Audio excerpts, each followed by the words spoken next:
The purpose of all this coverage on the town of Chillicothe, Ohio, is simply because the word needs to get out. I need to find a way to get the word out to you people, not just those of you who live in the Chillicothe, Ohio area or the Ross County, Ohio area, but it's become obvious over the course of so many years that many things, simply put, do not add up. And I want to bring to your attention many things that have come across my mind as of late. Things that even I myself I've glossed over throughout the years, but I've gone back and have basically rediscovered the real point of why these events happened. And if you live in or around Chillicothe, Ohio, you would know exactly what I'm talking about. And I want to start with one event that occurred in Chillicothe. It happened in the year 2005. And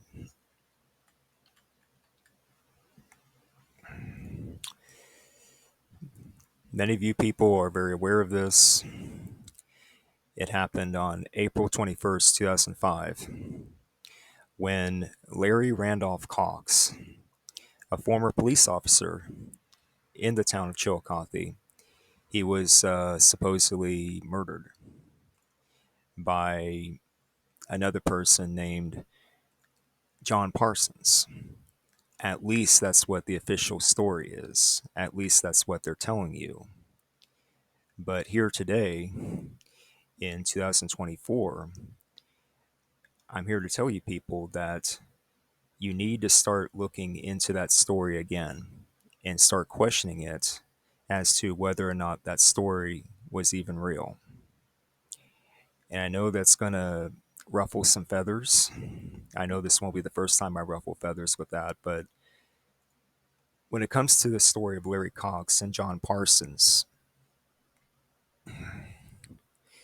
it's just come to my attention that when I go through the story of that, all the all the witness accounts, everything leading up to that event,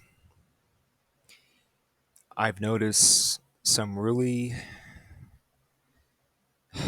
disheartening things that I did not notice at first when the whole thing went down. So,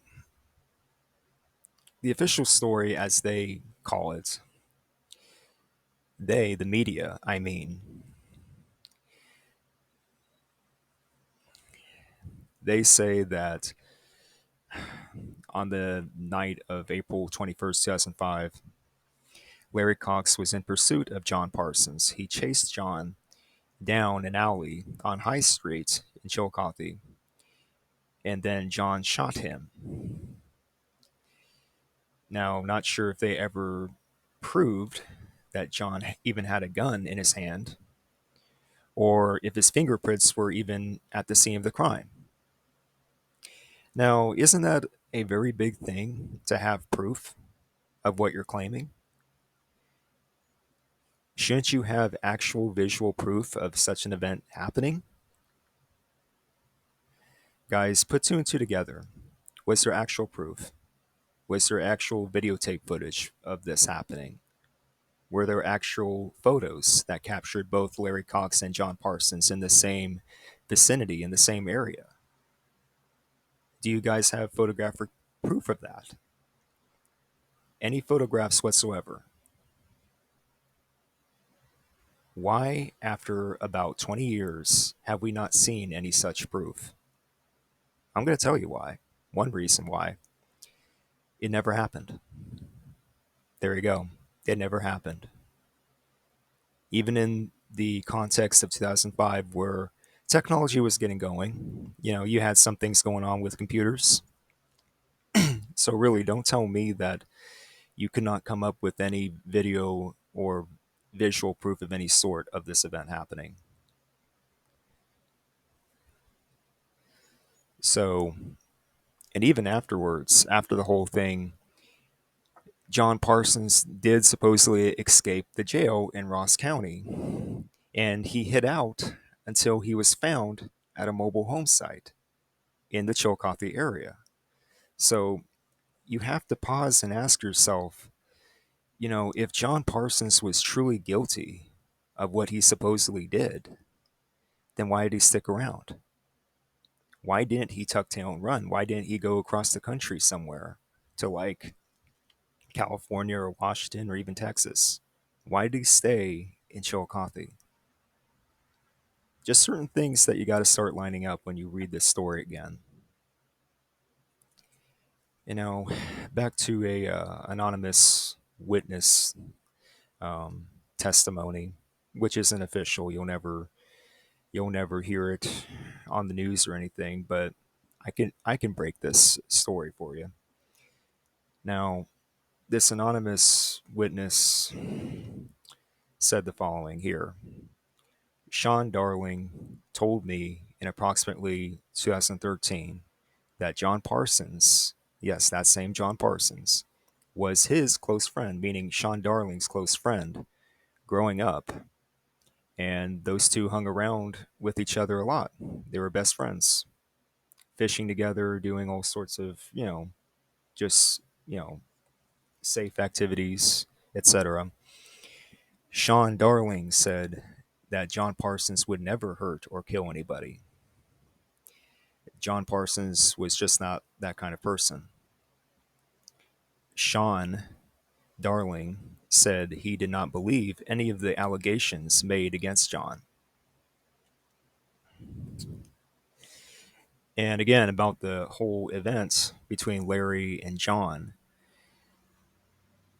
Larry Cox chased John from the BP gas station on Main Street. Then later, the story changed and it said that Cox was off duty and that he was chasing John down an alley on High Street. Now, both stories cannot be correct, right? They just can't be. So please tell me what's going on with that. You can't have two stories going on at the same time. Was it from the BP gas station that the chase started? Or was it on High Street? It can't be both. The story does not add up.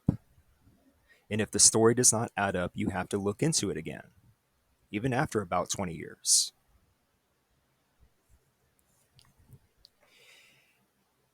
And if you do your research about police officers in general and what they do and how they go about their business, throughout recent years, if you're careful enough to do that research, you would find out that police officers have strong ties to, let's just say it, secret societies. And I want to make it a point that we have, secret societies within police departments. And don't take my word for it, but all you have to do is go to Find a Grave, that one website, findagrave.com, and you'll see under Larry Randolph Cox that one of the people that submitted pictures clearly had a photo that had a logo that said member of the Fraternal Order of Police, FOP. And look at the logo. Just look at it. There is an all seeing eye on that star. You'll see it.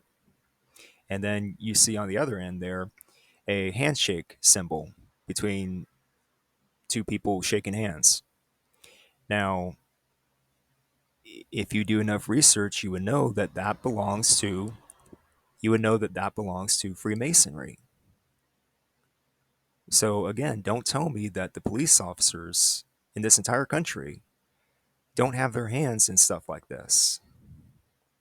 It's out in plain sight for you to see. And I'm sorry if people in Chillicothe don't want to see that, they don't want to hear that. I don't care. I have to be one to call it out. And it should be obvious to you people by now, whether you're in Chillicothe or you're somewhere else. And all the controversies surrounding this town, this dysfunctional town of Chillicothe, Ohio, it doesn't stop at Larry Cox and John Parsons. Oh no, it goes way beyond that. And you guys know where I'm going to go with concerning this. Let's move on to this controversy surrounding the missing women of Chillicothe. Something that became a soap opera that should not have been. It should never have been a soap opera, and yet it became a soap opera because guess what? The mainstream media made it that way. The police officers, they made it that way. The town of Chillicothe and Ross County as a whole, state of Ohio even, they made it that way. They made it that way. And so why do I say this? You only need to look at what happened after all these supposed events took place concerning the missing women of Chillicothe. I am not going to get into those details about what happened to these women. You can look it up, you can read it all for yourselves, you know, in articles or watch videos about it. But I do caution you that you have to be careful about who you're listening to concerning the perspective about this story. There are books out about the missing women of Chillicothe. There is at least one TV series about the missing women of Chillicothe and a podcast. But you add all that up, guys, and you're only getting one side of the story. You're getting nothing but sketchy details. And there again, tying it back with Larry Cox and John Parsons, this missing women of Chillicothe story, it doesn't add up. None of it adds up. You never got actual visual proof of what people were claiming. You just got a big list of women that went missing and, you know, supposedly died. And yet, again, you can't prove it. You can't 1,000% prove it, with visuals. Megan Lancaster, Charlotte Trigo, Tamika Lynch, Wanda Lemons, Shasta Heimelrich, Tiffany Sayer, Timberly Clater, all those names. Trace them back. Do your research on those names. Become a private investigator, guys. All of you. Do research on all of these names and their families and what they were doing coming up to this point. And think about what they did afterwards, after all this stuff happened. You're going to tell me that these families did not benefit from that? Really? It's just really sad. It's really sad how we can just accept a media organization's story for it. Really, I have no words. I have no words to describe this. This event about the missing women of Chillicothe, this occurred in 2015, 2013, 2014, 2015. And nobody can ever provide proof. What do you have? The Chillicothe Gazette reporting about it, various media outlets reporting about it, and that's it. These media outlets are basically telling you, just take our word for it. Everything will be okay. Just take our word for it. And that's all you have to go by? The media? Come on, people. Start using your heads. Start thinking clearly. If you can't get the official story down, you should not be reporting it. And supposedly they were tied to this guy nicknamed Dollar Bill Ernest Moore, but that can never be proven outright. No definitive proof of that. And also has to tie into something related to police officer Roger Moore. I just find the timing convenient that he had his issues in 2014, 2015, and he had like a falling out with the Chillicothe Police Department, and there again, sketchy details with that. And his cases were resolved supposedly, and he was let go, and he got moved on, and you never hear from him again. But there again, he's a police officer. He can easily move somewhere else and get a job doing something else.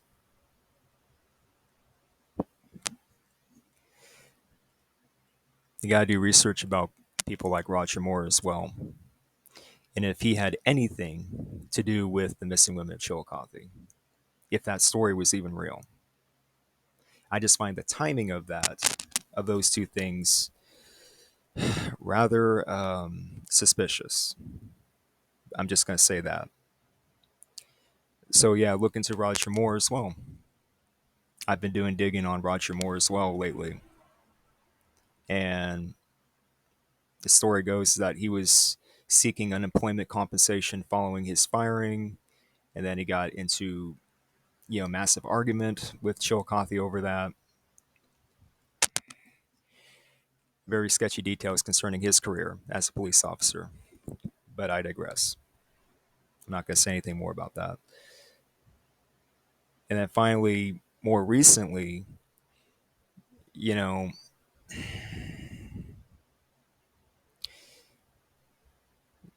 we get all this corruption, we get all this stuff coming out lately about what's going on with the office of the mayor of Chillicothe. And it should not be of any surprise to you, especially if you talk about Luke Feeney. I'm going to say his name right now, Luke Feeney.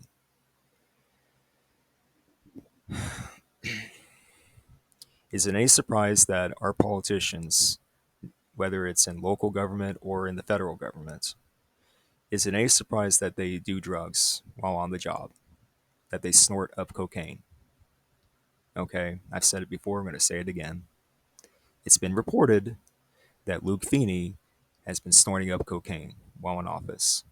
Is that the kind of person that we need running our office right now? Running our town of Chillicothe? The answer is obviously no. And all of you should know that. And so recently, this year, May 2024, Chillicothe got $35 million dollars in a project to rebuild its town. And certainly a good chunk of that will go to Yakatanchi Park, which is supposedly part of their plan, trying to fix things up and trying to put new architecture in there, new infrastructure, put amphitheaters and farmers markets, yada, yada, yada. And I'm not saying those things are bad, but you have to look at the intent behind all this. You have to look at the heart of this and see what's really going on. You have to use logic. You have to use common sense and think to yourself, is a town like Chillicothe going to use all of that $35 million dollars on just that, on just upgrading Yakatanchi Park? The answer is obviously no. They may use some of that for Yakatanchi Park, but not all of that $35 million. Dollars. More like just $5 million, dollars, if you ask me. So where's the rest of that money going? Are politicians going to pocket that money? Because certainly the people of Chillicothe are never going to see that money. I guarantee you that much.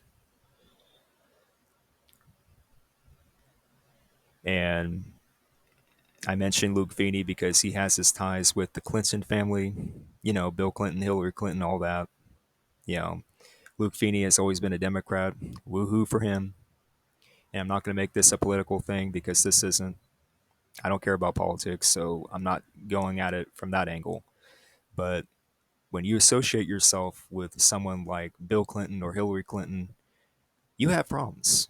You have issues. More issues than I can imagine. And I'm hoping that for people who listen to me right now, if they even care to listen to me, you have to distance yourself from people like Luke Feeney at all costs. Because Luke Feeney is not your friend. He may say all the right things in newspaper articles or in YouTube videos or anything like that, but he's not your friend. At the end of the day, he's looking out for himself. He's looking out for the Democratic Party. He's looking out for the political elites in general. That's what he's about. He's not about you or me. He's not about the town of Chillicothe, Ohio. He never was. He's a paid off puppet. And yeah, good for him.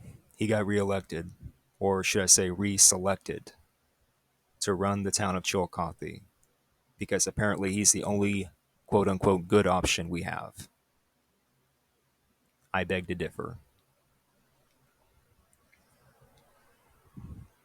And lastly, before I finish this, you may know the name Sergeant Eric Cochran.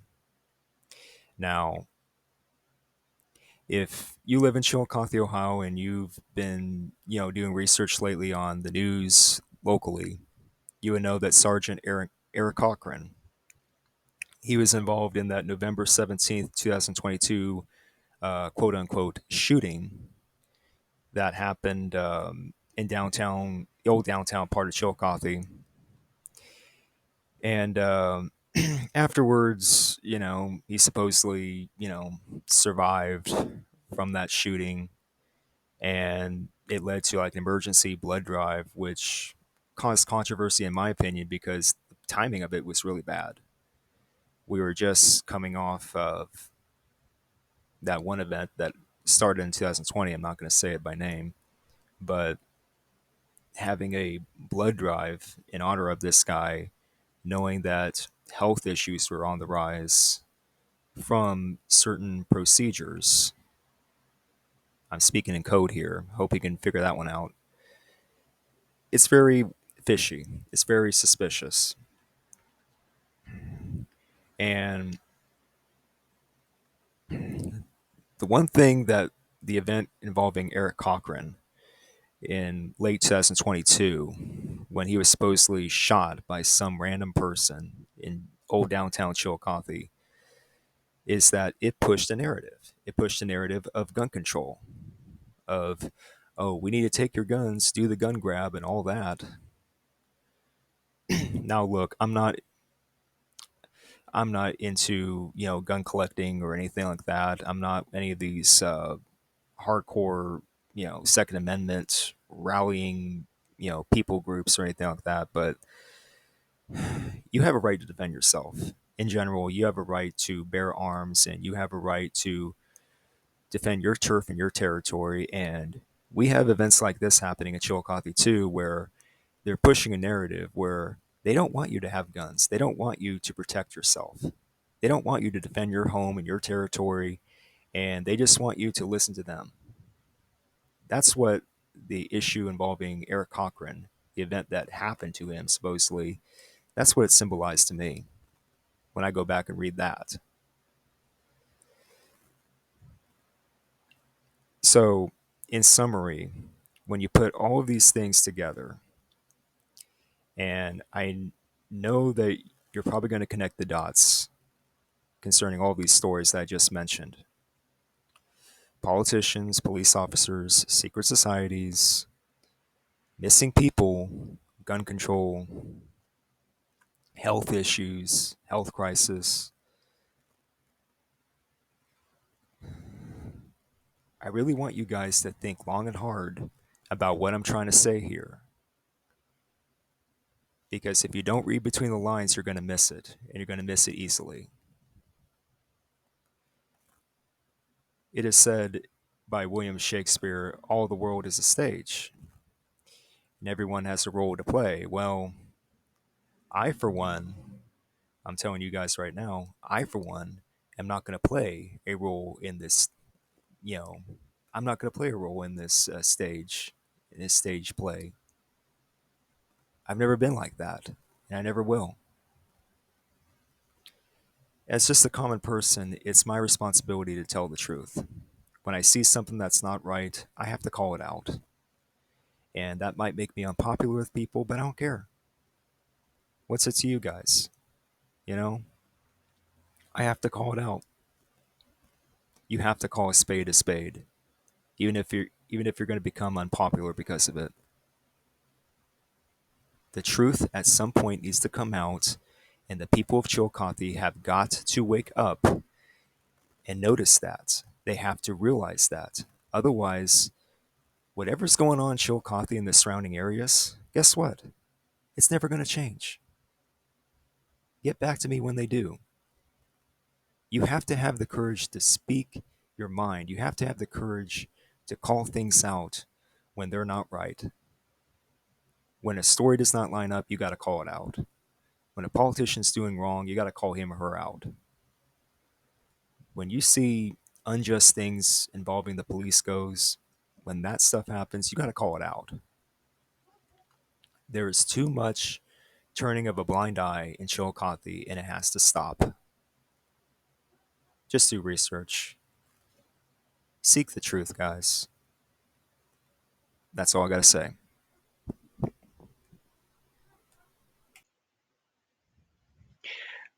And one more thing I want to add before I leave you with a compilation of past videos that I made later on in this movie. Um, the summary here for this speech of mine would be these 3 points. Number one, the stories published by Chillicothe, uh, national and even Ohio media, they're not real. I hate to break it to you guys, but these stories are not real. After conducting a lot of research and looking far and wide throughout the internet to discover that the media platforms that you supposedly rely on to get your news, the stories are not real. What they say is just not real.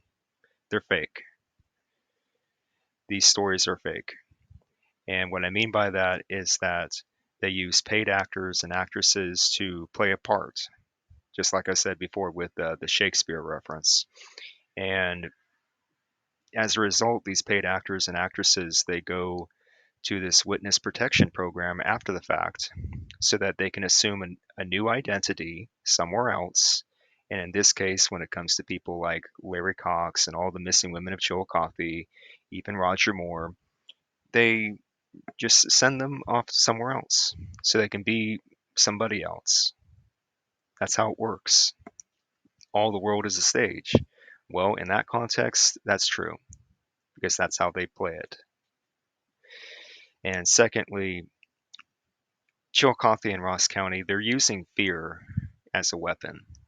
The high elites of this government system, Chillicothe and Ross County, that government system, they're using fear as a weapon.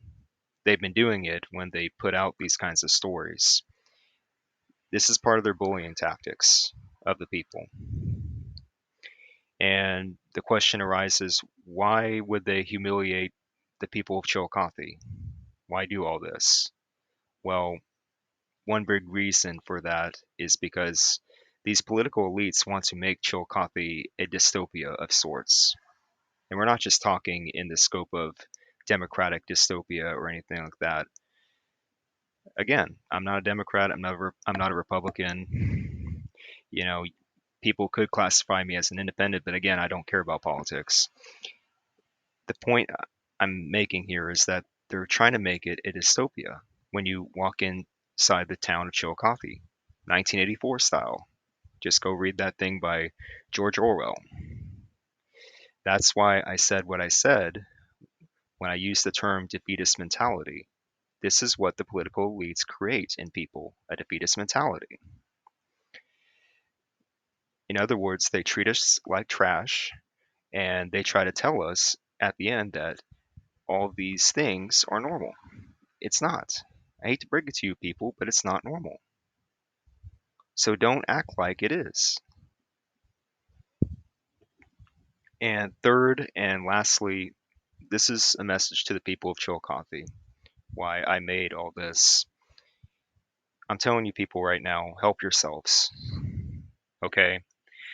Don't take my word for it. It's not just about me. This goes far beyond me. This is about all of you people who live in Chillicothe or around it, or in Ross County at least. You need to help yourselves. You need to become private investigators and do this research for yourselves to find the truth about these stories. and you just can't take the media's word for it. You have to rediscover your courage. You can't keep living in fear and expect everything to change just because your political leaders tell you it's going to change. That's not good enough anymore. The year is 2024, people. It's time to start thinking for yourselves. It's time to start thinking for yourselves. Just don't rely on the government to bail you out of everything, because you know that's not going to be the case. And lastly, and I mean this, lastly, get right with God. All you people who live in Chillicothe or around it, you need to get right with God. You need to repent. You need to change your ways. You need to apologize to the Heavenly Father about what you've done wrong all these years in your community of Chillicothe. And I know what I'm saying right now, that alone is going to make me unpopular with many people listening to this, but again, I don't care. I mean it when I say this. Personally, I've been praying for Chillicothe because it's my hometown. I have every right to pray for it. And I also pray against our government, our corrupt government, people, those who run Chillicothe and run it to the ground, I pray against. Imprecatory prayers and all that. And this is my message to all these political elites who may or may discover this at some point. If you ever do try to take down the messenger, if you ever do try to take down messengers like me, you are basically confirming the condemnation of Chillicothe, Ohio as a whole. I'm giving you, all of you political elites, that fair warning. You take down the messenger, you're going to condemn yourselves, you're going to condemn the community of Chillicothe, Ohio, and you're just going to prove people like me right, what we've been speculating all along, and what we've been showing to other people so that they can possibly see what we see. For all of you people who like to treat Chillicothe, Ohio like trash, and I'm speaking to political elites here, God rebuke you, okay? I have every right to say what I'm saying here, and I'm not going to back down from this. I will not back down from this. I just want to let each and every single one of you know, political elites, regular people, all of you. And that's it. And one more thing before I go, because I need to wrap this up. The Larry Cox issue, I forgot to mention. After that event happened, there were police sketches of the supposed suspect who shot Larry Cox. Of course, it ended up supposedly being John Parsons, but the initial sketches that were drawn up did not match John Parsons whatsoever. It was more like a chubby bald guy in a hood. So take that for what it is.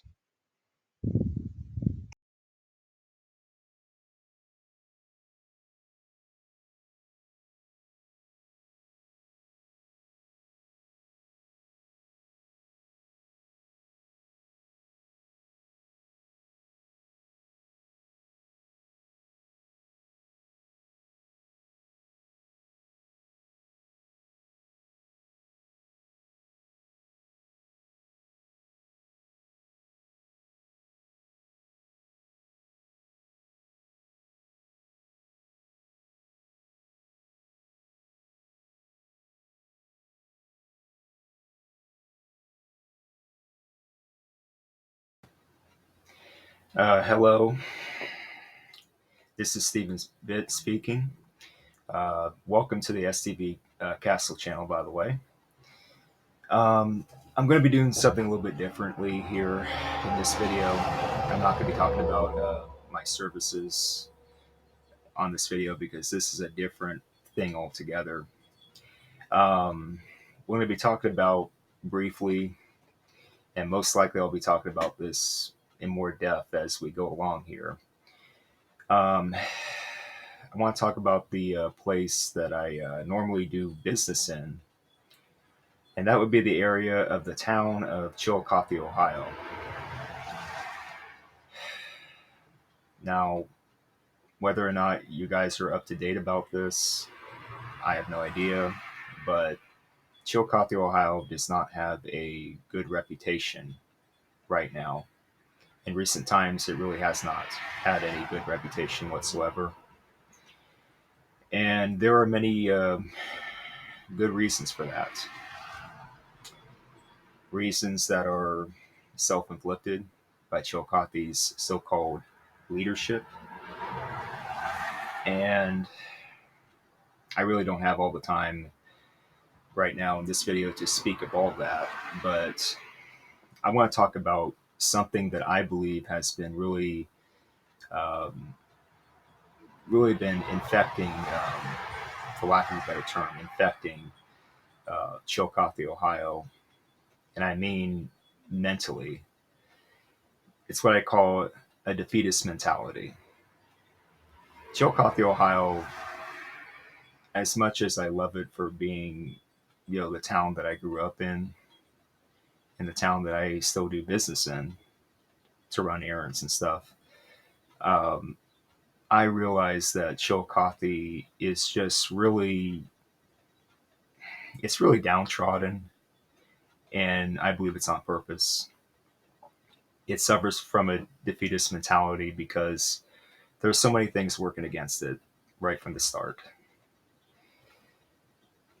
For starters, leadership over the years has installed some sort of system where it's designed for people who live in Chillicothe to basically fail. And one thing I can point out is that there are no real jobs in town in Chillicothe. Uh, if you go into downtown, either the old part or the new part, it doesn't matter which part. If you go into Chillicothe, you're not going to get a really good job. You're just not. Um, the best jobs that you can possibly get there would be working at a store, at a register, or stocking shelves, or doing hard labor. And I don't and I don't blame people for wanting those jobs if that's what they really want to do. But for other people, such as myself, that are more creative and want to expand their horizons and they want to really express themselves more, those kinds of jobs are not going to work. Long term, they're not. And I want that to dovetail into another reason why I think Chillicothe is really suffering right now is that the reason why there are no real good jobs in Chillicothe is that leadership is always leadership is always putting in one thing or another. It's either on one side it's car dealerships, or on the other side it's restaurants. And I don't fault people for wanting to get new cars. Okay, depending on why they're doing it. And I obviously don't mind going out to eat at restaurants. But the main thing I wanted to point out here is that leadership in Chillicothe has really, again, for lack of a better term, they've really put all their apples in one basket where it's like, okay, the only thing you can do is either go to a car dealership or to a restaurant. And seemingly at every corner you turn when you go to Chillicothe, you're just going to see that. You're going to see a car dealership here, or you're going to see a bundle of restaurants over there. That's all it is. And so don't be fooled by um, city and Ross County leaders that tell you, oh, we have a great culture developing here in Chillicothe. That's a lie. That is a lie. There's no real culture or identity to speak of here in Chillicothe. That that really left town a long time ago. And it's sad that nobody around here wants to admit that. And on top of that, you have drugs, crime, corruption, con artistry that dovetails into what I'm just talking about. And you probably hear about it in the news or you read about it online about what Chillicothe goes through on a daily basis.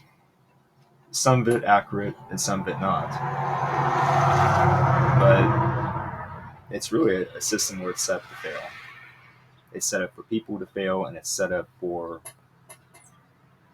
the whole operation to fail, basically. And I recall recently one guy on YouTube, I'm not going to say his name, but he said that the reason why you see so many car dealerships popping up left and right is that they're really failing. They're not succeeding. They're failing. They're going down. And that's why you're seeing them pop up left and right because they're desperate to get money. They're desperate to con people out of their hard earned money. Oh, here's a new car so that you can keep paying off what you owe the car dealers, every single month. And you can't make the payments. You basically can't. So Chillicothe has had this mentality of always accepting less and giving up too much in return. They don't really have the return on investment for any projects that they do. Um, and I can testify to this about this one point that I'm going to make here. The Chillicothe Paints baseball team, I've had the honor of covering them as official blog correspondent, as a writer, and that was a good time. It really was. But I could tell towards the end of my run there,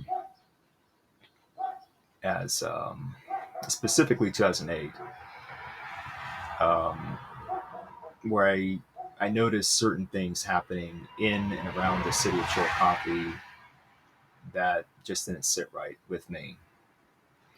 And I want to take time out in a separate video to talk about that in particular, but that's just another hint there about what goes on in Chillicothe. Um, the Paints were in the Frontier League and they lost their membership in the Frontier League because of something going on with reporting, news reporting, and economic losses and things like that. And now in the Prospect League, which is an entirely different league. Again, I'll talk about that more later. But yeah, what you saw here in the beginning of this video was the tavern building. The current tavern building, uh, located off near a highway. And I originally reported in that little video clip that, oh, it's going to be taken down, but that wasn't accurate. So I had to get rid of the audio. I've recently come across this article the other day where it said historical Chillicothe Tavern on High Street finally being saved, and that was on May 23rd.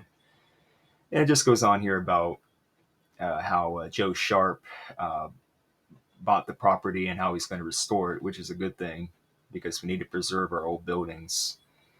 It says in the article, probably built in 1838, the inn that would have served travelers on the Franklinton Pike in Ohio and Erie Canal now joins redevelopments like Whistler Hall at Paint and Water. Several buildings on West Water at Walnut, and all the activity at North Paint and Second. I'll probably provide the link to that article in the description box below. But that is just like one of many things that's going on in the town of Chillicothe that should be done. We should be preserving our old buildings, and there are certain things going on there that's not even right because some buildings are not being saved.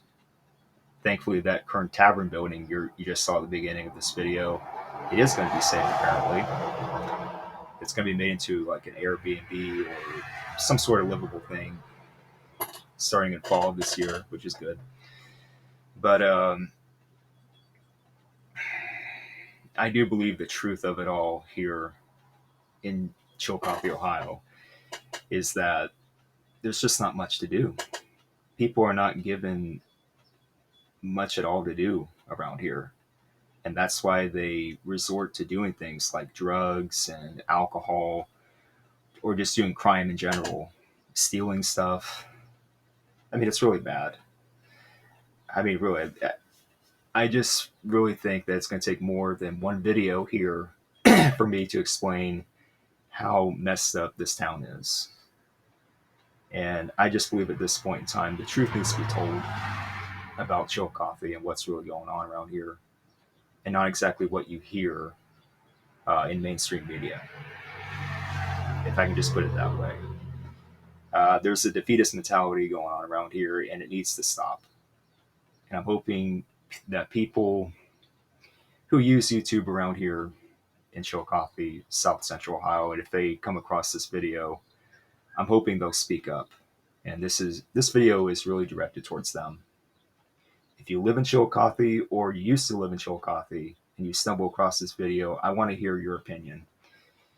I want to hear what you have to say about Chillicothe, what it's become, what you still like about it, what you don't like about it, what you feel like could improve around here.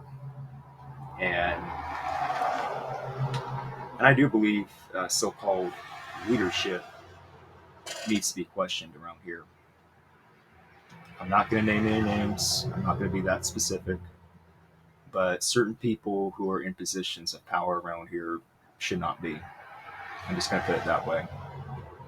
And I believe people who live in Chillicothe right now know what I'm talking about.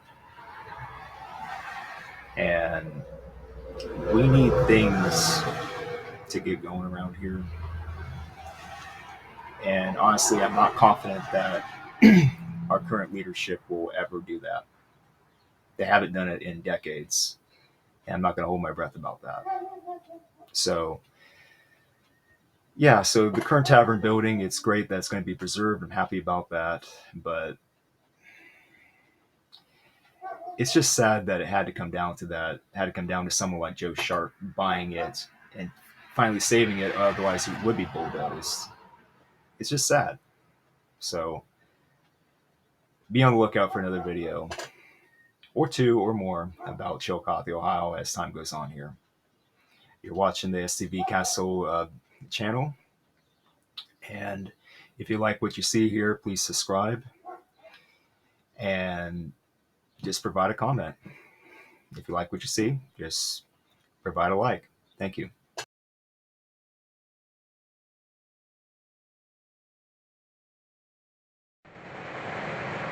All right, this is Stephen Vitt yet again reporting on news related to Chillicothe, Ohio. And here's another old building I want to show you. This is the Mary Worthington Macomb House. This was built in the late 1700s, and as you can tell, it's a very old building. It's on National Register of Historic Places. So no matter what, it's going to stay here. It's going to be standing. So I just want to show you around for just 1 minute here. I don't have much time here, so I just have to show you real fast. Yeah, you see here the building, all the unique features, the double chimney stacks. Obviously it's boarded up because no one's occupying it. So this is just a little snippet of what you can expect when you explore like the really vintage parts of Chillicothe, Ohio. And that's the really unique parts of Chillicothe, Ohio. Unfortunately, it hasn't been kept up, with all the grass and lawn maintenance and stuff like that, but hopefully eventually we'll get something nice going on here. It'd be nice to really spruce up this place again. So yes, the Mary Worthington Macomb House. I'll explain more about it later when I get back home. But I just want to show you what we got here. And also I'll provide a few more pictures. Take care.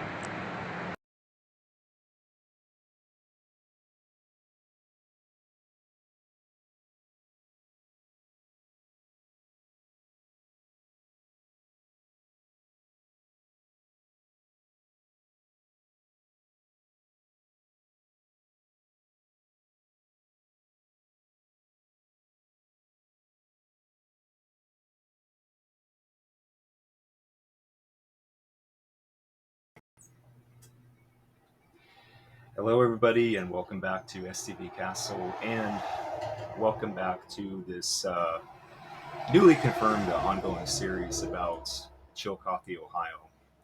Just talking in depth about it, this town that I do business in. And what you saw in the beginning of this video was a little clip of the Mary Worthington Macomb House. And I just wanted to do that because I wanted to give you guys another another look into the rich history of Chillicothe, Ohio. Um, the once really good parts about the history. And as I'm checking out the Wikipedia article about this house, it says here at the very end, by the early 21st century, the house had deteriorated greatly. With the proposal of an influx of money from the American Recovery and Reinvestment Act of 2009, applications were made for stimulus dollars to restore the house, and a complete restoration was estimated to cost approximately $500,000, 500,000. So I want to point that out because this is another part of the problem that goes on with the town of Chillicothe, Ohio. When they get something like this, when they get stimulus dollars to try to renovate and restore buildings like this, the Mary Worthington Macomb House, it's not always a guarantee that they're going to do it. And in many cases, they don't. They don't restore things. And as you will see in the pictures that I provide here in this video, it has fallen into great disrepair. This house, and it's very sad because it's very historical. It was built and established in 1815. It was very significant. It played a really big part in history of Ohio, and really for me to see that this place has just, for lack of a better term, gone to crap. It's really, it can be really disheartening. It hasn't been kept up well with the grass, as I mentioned, and everything's just boarded up. The windows are exposed. It's been damaged on the roof. So many things going on with it that's not right. And I'm really hoping that eventually the uh, the city of Chillicothe will wake up and start doing something with this house, something beneficial and good.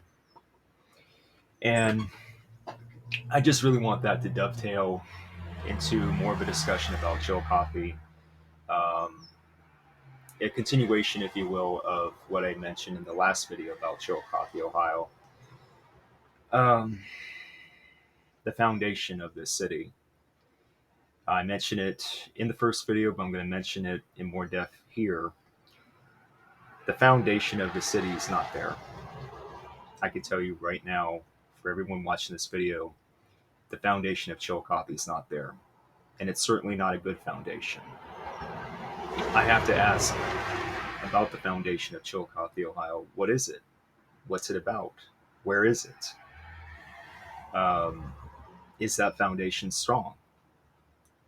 You know, when you ask city and Ross County leaders, so called leaders, about what the foundation of Chillicothe is, they can't give you a straight answer.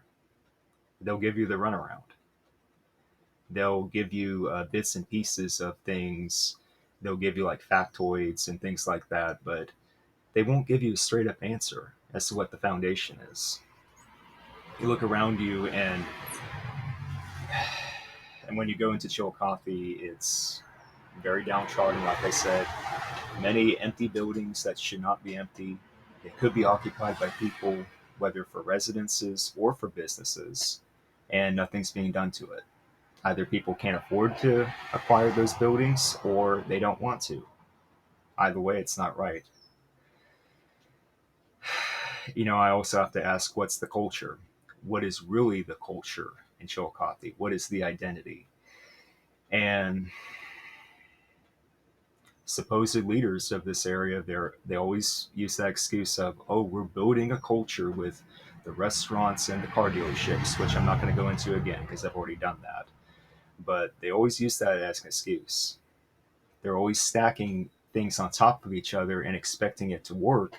And they're expecting people in this city to just deal with it. And there's going to come a point in time in the future, I believe, where it can't be tolerated anymore. And I'm hoping people in Chillicothe and Ross County will wake up to that fact. You can't keep stacking things on top of each other and expect it to just work. I mean, leadership, so called, they've done it for decades now and it hasn't worked. People are losing their jobs, they're not getting jobs, they're not getting good jobs. And some people are being evicted from their houses, they're being homeless. And that is another topic I want to talk about, homelessness. That's an issue in Chillicothe. It's become an issue in Chillicothe in recent years. There's no help. There's especially no help for these people. I mean, these people in Chillicothe that are homeless, you see them, roaming around the streets with shopping carts or sleeping inside tents.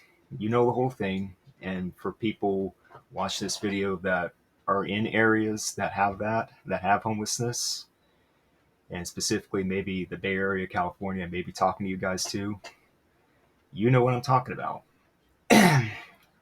Most of these homeless people, I would not say all of them, but most of them do drugs. They resort to crime, they do drugs, they give up. They give up on life, basically. They don't know what else to do. So you see them on the streets, you see them under the bridge in Chillicothe, and they're begging for help, they're begging for money.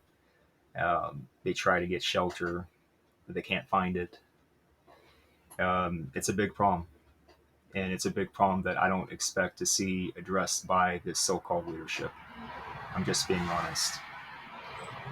And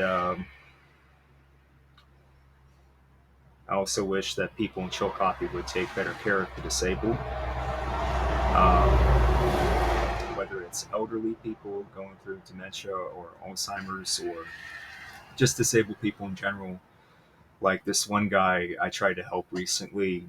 I went to a grocery store to, get groceries. And there was this disabled guy in a wheelchair. This guy named Robert, I'm only going to say his first name, Robert. He was just, he was asking for help. He needed a ride home and nobody was giving him that help. He was going through the entire grocery store seemingly wanting to do something and he needed help and he wasn't getting it. And when I exit the grocery store, I see this guy, Robert, and he asked me for help. And I tried to call on my cell phone on his behalf, try to get him a ride home, and I wasn't able to get through. So tell me why that is, that we can't get bus rides for the disabled, especially in this area in Chillicothe. Talk about kicking people when they're down. And this area also has a failing healthcare system. I read a recent article online that states that the Adena healthcare system, the hospital, it lost already this year, 2023. It has lost a whopping $8 million in potential revenue. They've lost $8 million, and a big part of that is because of neglect. Many of the doctors and nurses in Adena, not all of them, I'm not saying all of them, but most of them, they neglect their responsibilities. They don't care. They pass the buck.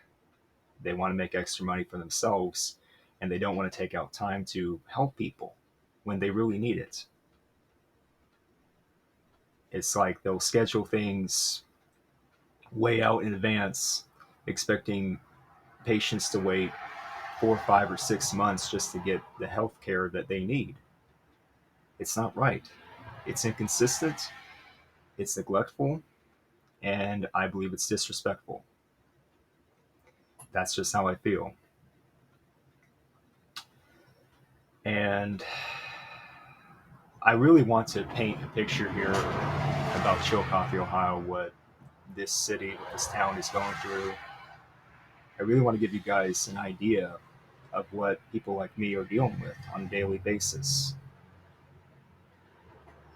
And the Mary Worthington Macomb House, that is a distant example and maybe a symbol of what people do around here that's neglectful and ignorant, for lack of a better term. Something that could be done, and yet it's not done. Let me put it that way. And also nepotism. Chillicothe also suffers from nepotism, and my family got hit by this firsthand, dating back to the 1990s. Um, my dad, I'm not going to name his name, but my dad, he was a hard worker back in the day. He worked at Kenworth, that local Kenworth place in Chillicothe in the 1990s. He worked there for about 6 months. He was trying so hard to get a job there, uh, working on the trucks there. And it looked like he was going to get the job. He even said so at one point to my mother. But he ended up not getting the job. He did not get the job. And why was that? Because of nepotism. One of the boss's sons there at Kenworth got the job over him, even though that same person did not put in the work necessary to get that job. That is exactly what you call nepotism. So Chillicothe suffers from that too. And I really want to tie this all in for you guys to really get the point of what I'm trying to say here about Chillicothe is that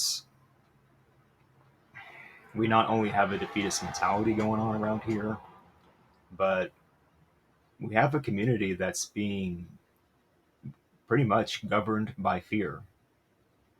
The fear of the unknown, fear of failing, the fear of wanting to do something different that's actually helpful. Sticking to what you know because you think, keyword think, that works. Um, Chillicothe is governed by fear. It's governed by a fake foundation and fake promises. And I just want that to be known to people. That is how I feel about this town. And speaking of fear, I'm a true believing Christian, and I follow my Lord and Savior Jesus Christ first and foremost, and always. And it is said in the Bible, "Fear not," and you'll find that term "fear not" 365 times in the Bible, to be exact. And that's my message to people in and around Chillicothe, Ohio, right now. Guys, fear not.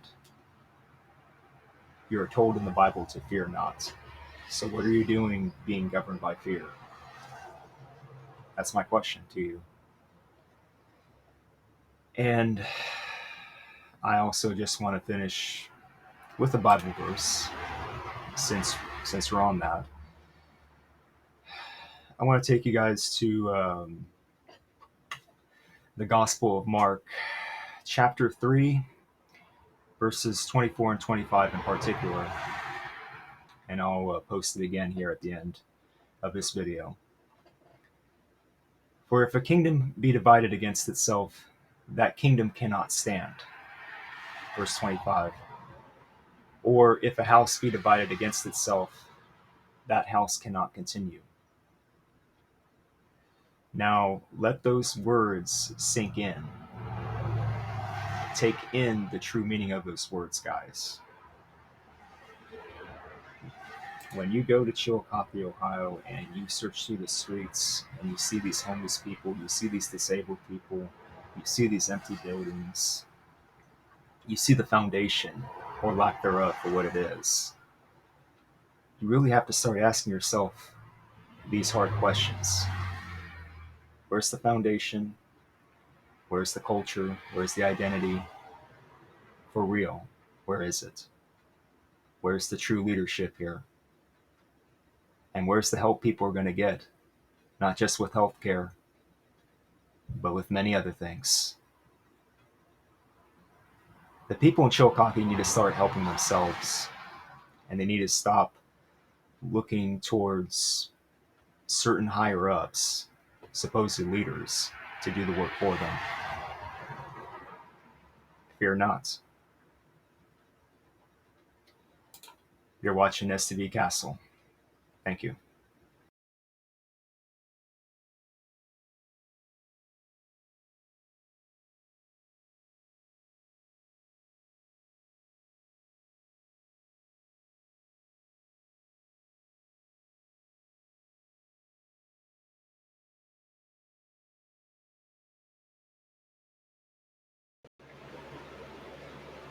Hello, once again, everybody. Welcome back to the STV Castle channel. And once again, I am here with another video on the topic of my hometown, for better or worse, Chillicothe, Ohio. And if you guys recall the last video that I made about Chillicothe, I discussed in depth about um, the things that are really hurting Chillicothe and what I believe to be part of the big problem that really surrounds Chillicothe. And for this video, I want to go into even more depth, as I promised earlier this month, um, talking more about Chillicothe. And I just want to go directly right to the top, because I believe so many issues that plague, for lack of a better term, plague Chillicothe, it originates at the top. And what I mean by that is leadership, or the lack thereof. Now, so far, I have refrained myself from naming any names, and I did that initially because I don't want to get into any developing issues with leadership in Chillicothe, no matter how corrupt they are. And I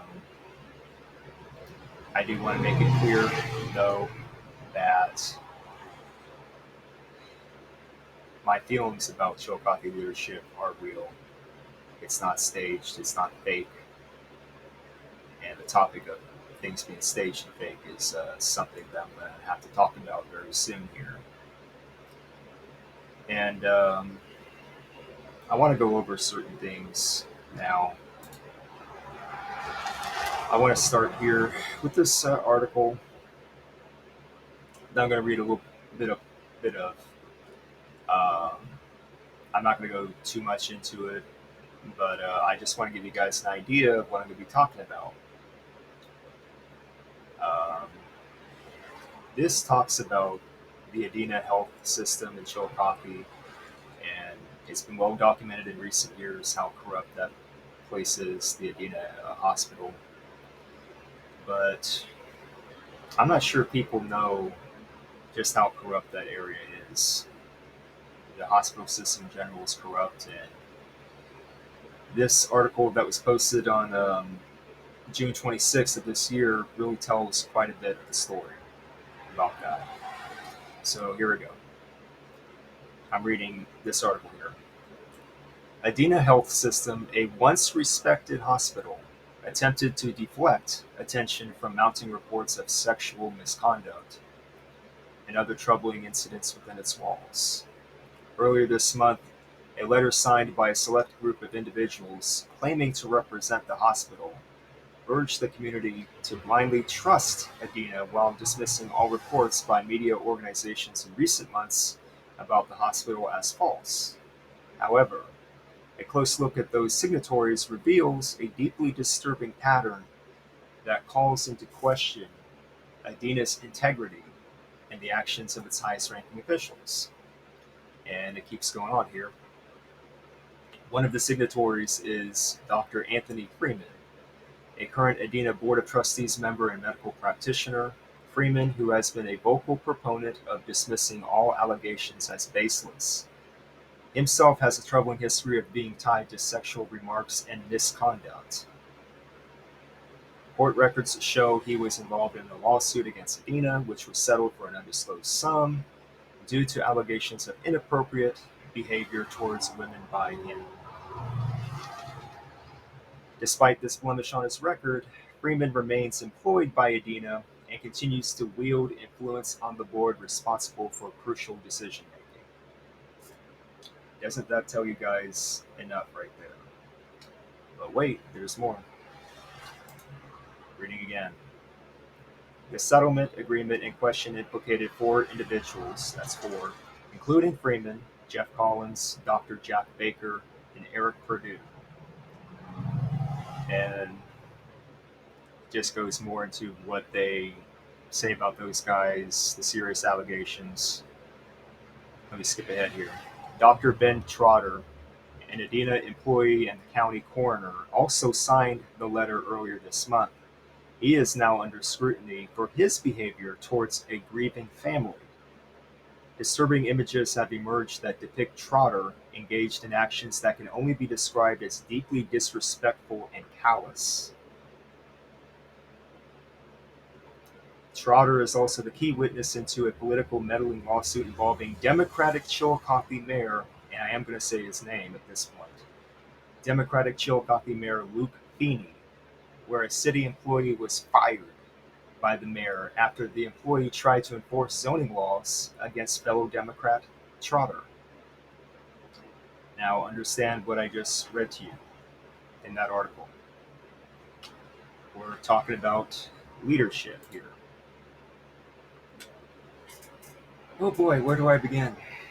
Where do I begin, YouTube? I'm going to title this video Actions Speak Louder Than Words, and I'm going to title it that for a reason. The office of the mayor of Chillicothe, let's be honest, it's a puppet position. It's a puppet position. And at this point in time, 2023, I have no respect for politicians at all. I have no respect for politicians in the year 2023 at all. Um, their actions do not match up with their words. And I would say the exact same thing about Mayor Luke Feeney, who has been the mayor of Chillicothe for almost 8 years. He's been the mayor of Chillicothe since January of 2016, and he has destroyed quite a bit of the integrity of Chillicothe, if I can be blunt. He is not a true leader. He is a hypocrite and a liar, and his actions are very unbecoming of a leader. I'm just going to say it right now. I mean, really, I'm reading his LinkedIn page, and what he's saying is that, oh, his skills are local government, budget management, nonprofit organizations. Well, newsflash, Luke Feeney, none of that matters. Okay? When you put yourself out there for the people of Chillicothe to see, and they need someone that they can trust to even put out a good name for them as a community. Luke Feeney, you don't do that. Okay? There are many shady things about you already that I can tell just by reading about you. Okay, I have never seen you, Luke. I've never seen you walk on the streets of Chillicothe. That's a good thing. Thankfully, I've never come across you. And you're also an attorney, a lawyer. And what do they say about lawyers? Well, in the Bible, it says, woe to you also, lawyers.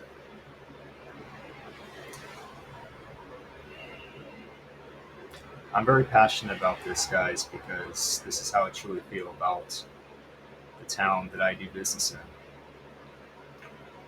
Um, when you're in the office of the mayor of a city or town, you have got to present yourself in the correct manner. Because if you don't, you're going to stumble. You are going to stumble and you're going to fall. And it's only a matter of time until people like Luke Feeney fall. Of their own doing, of course. Now, I want to shift attention away from him because I have plenty more to say. But rest assured, I'm going to talk more about Luke Feeney eventually in the future. The Chillicothe Gazette. Now, I did write a couple of pieces for the Chillicothe Gazette, and that was really on just a freelance basis. That was not a full time position by any means. That was just like, here and there. Just one here and one there for writing, but that was it for Chillicothe Gazette. But overall, when I review the Chillicothe Gazette as a newspaper, as a media outlet, um, they leave so much to be desired. I'm being honest, guys. You cannot trust mainstream media, and that includes your local newspaper. Um, what you get from media outlets like the Chillicothe Gazette, it will be fake journalism, yellow journalism, one-sided journalism. I mean, really, whatever you want to call it, that's what it is. It's fake and one-sided. And I want to get to another guy who apparently has a lot of power here in the Chillicothe, Ohio area, and his name is Mike Throne. He is currently the president and CEO of the Chillicothe Ross Chamber of Commerce. Now, how about that? He used to work for the Chillicothe Gazette for just about 21 and a half years, spanning from July 1997 to November 2018. Way to go, Mike. Sarcasm. And then just conveniently, he happens to get up, um, just so happens to move on to this position as president and CEO of Chillicothe Ross Chamber of Commerce. But he didn't really do anything to earn it. He was just given that position, probably because he wheeled and dealed his way to that position. Honestly, for the life of me, I can't understand why this area of Ross County and Chillicothe, they continuously put in these kinds of people into their positions of power and act like they're doing the people of Chillicothe a good deed, like they're doing a good service for them. I don't see it, and I don't get it. Mike Throne, he's had a long history of shady things. I can't get into all of it, and I'm not going to disclose all of it. But when it comes to mass managing message boards, he certainly did not do a good job of it. He was not a good administrator for message boards online. I can at least say that much.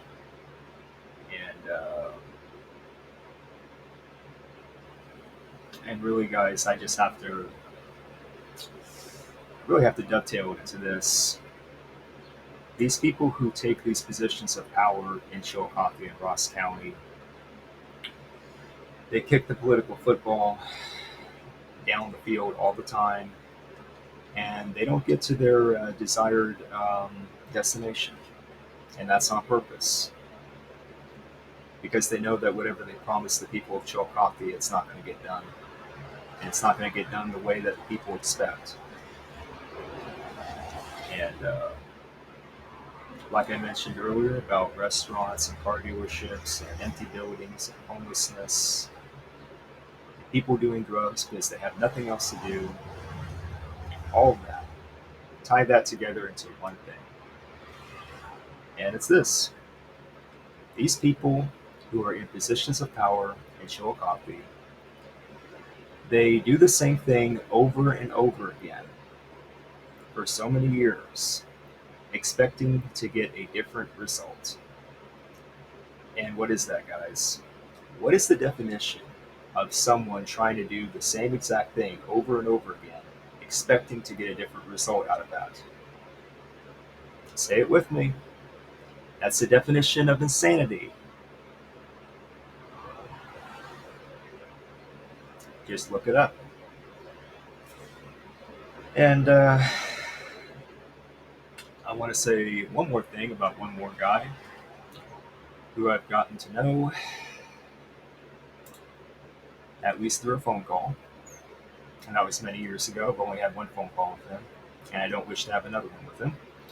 His name is Jack Everson. Now, he used to be the mayor of Chillicothe, Ohio. Thankfully, he isn't anymore, but he was the mayor of Chillicothe from 2012 to 2016, and currently he's the president of Platinum Horizon Group. He is the president of that company, business consulting, stuff like that. Okay, but now he has reappeared. He has reappeared on the political scene as the Ross County Commissioner. Gee, what are the odds? What are the odds that this guy, Jack Everson, gets back in that position of power simply because he wanted to?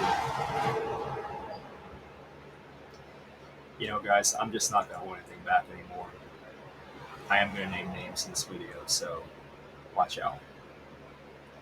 And I wanted to start off by reading this article about the Adena Hospital because I wanted to paint that picture again for you guys as to what's really going on in and around Chillicothe. And so much of it's not good. Now, is that to say that everything about Chillicothe is bad? No, I'm not saying that at all. No. Chillicothe can be good when it chooses to be. But right now, and for the last few decades at least, Chillicothe has chosen not to be good. It's chosen to really hurt people instead of help people. And a big part of that is because people like Luke Feeney, Jack Everson, Mike Throne, and all these shady doctors are always put into place to do what they think is a good service, but it's really a bad service.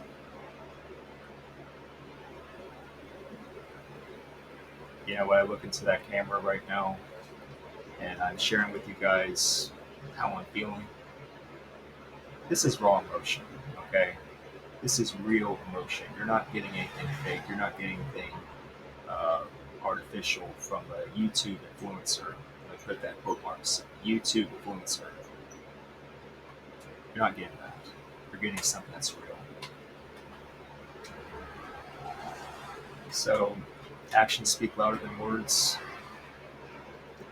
A big part of why Chillicothe is going downhill right now is because there are no true leaders here. There's no true leadership.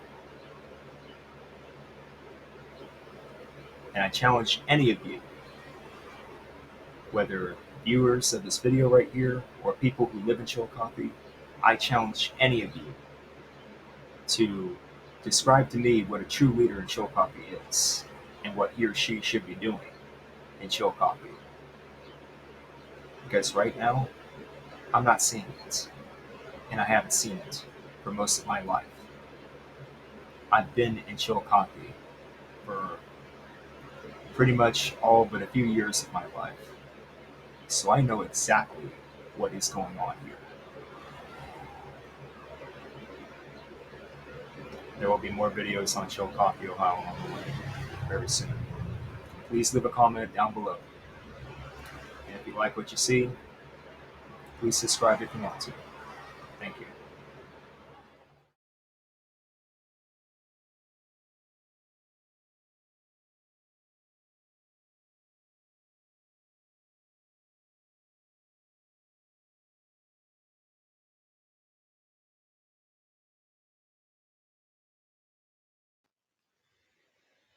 Hey there, guys. Um, I want to first point your attention to three links to separate articles that I'm going to share with you um, concerning a topic that has been on the minds of many people in the Chillicothe, Ohio area. And this has been a long standing thing. This has been a long developing kind of thing. And really, I'm not going to mention the guy's name for now, at least to start off with, because I've titled this in a certain way that will, in one sense, protect me. And I'm titling this The Big Guy. And you will know exactly what I mean when I say the big guy. Um, I wanted to talk about this a little bit tonight, and most likely I'm going to be splitting this up into separate parts. So be on the lookout for all those parts when they come. I wanted to talk about this topic in particular because I want to give you guys a sneak peek, so to speak, when it comes to the issues surrounding Chillicothe, Ohio, and the surrounding area, Ross County as well. And really, I'm just going to say it, Southern Ohio as a whole. Um, and another part of this title is the word corruption. And I've alluded to it in past videos about Chillicothe, Ohio. I've mentioned it, I've talked about it in brief. But now I think it's time for me to really start picking apart uh, this, to really start picking apart the word corruption and what it really means around here in Chillicothe, because I'm seeing it manifest itself day by day, especially every time I go into town to run errands. Now, before we get lost in all that, let me read you like little snippets of all three articles. I'm not going to read the entire piece for any of them, but let's just start off here.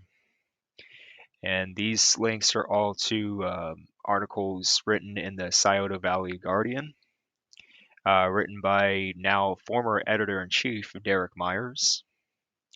And I'm going to start off with this one. This one is titled City of Chillicothe Allegations of Felony Nepotism, Political Favoritism, and Criminal Backgrounds in Public Office. And that right there is self explanatory, don't you think? But anyway, here we go. The article starts like this. In a comprehensive investigation conducted by The Guardian, startling allegations of felony nepotism have emerged against the city of Chillicothe and its mayor Luke Feeney. The probe, based on an employee list spanning approximately 20 pages, reveals a concerning pattern of familial and political affiliations influencing hiring decisions within the municipal administration. The investigation begins with the earliest days of Mayor Luke Feeney's tenure in 2016, when Jeff Carmen, a retired state trooper with no apparent experience in municipal service departments or direct management of day to day operations, was among the first hires as the service director. Carmen, who previously oversaw investigations during his tenure with the state troopers, set the stage for what appears to be a pervasive trend of hiring individuals based on personal connections. Get that? Based on personal connections rather than qualifications. Gee, you don't say. Yeah, like nepotism doesn't affect everyone else around here. I mentioned that in another video as well. Now, I started that off, and you can read that article. I'm going to provide a link to it down below. I'm going to go right ahead to the next one. And I'm thinking this one is going to catch you guys' attention because, you know, what are we talking about when it comes to politicians these days? whether it's your local city mayor or, your state governor or your, let's just say it, president of the United States, you know? But anyway, here's another one written by Derek Myers. This one's titled Chillicothe's Mayor Used Cocaine While in Office, Says Man. Well, isn't that surprising? And I'm just going to start off by reading a little bit here. Again, I'm not going to read the whole thing, but let's start. In a groundbreaking interview with The Guardian, a drug dealer serving decades behind bars in the Miami Valley area near Dayton has made explosive claims implicating Chillicothe Mayor Luke Feeney in a drug dealing scandal. Now, get this, a drug dealer who is behind bars in the Miami Valley area near Dayton for decades. He's serving decades for what he did. So, why would he want to talk about this? Well, let's keep going. The man who agreed to speak on the condition of anonymity, he wanted to be anonymous. He wanted to be anonymous, excuse me, but expressed willingness to testify on the record with state or federal prosecutors, disclosed details about his alleged involvement with Feeney and other high profile individuals from the Ross County area. The Guardian conducted the exclusive interview, seeking to shed light on long-standing rumors surrounding Feeney's alleged drug use with cocaine. Let me repeat that.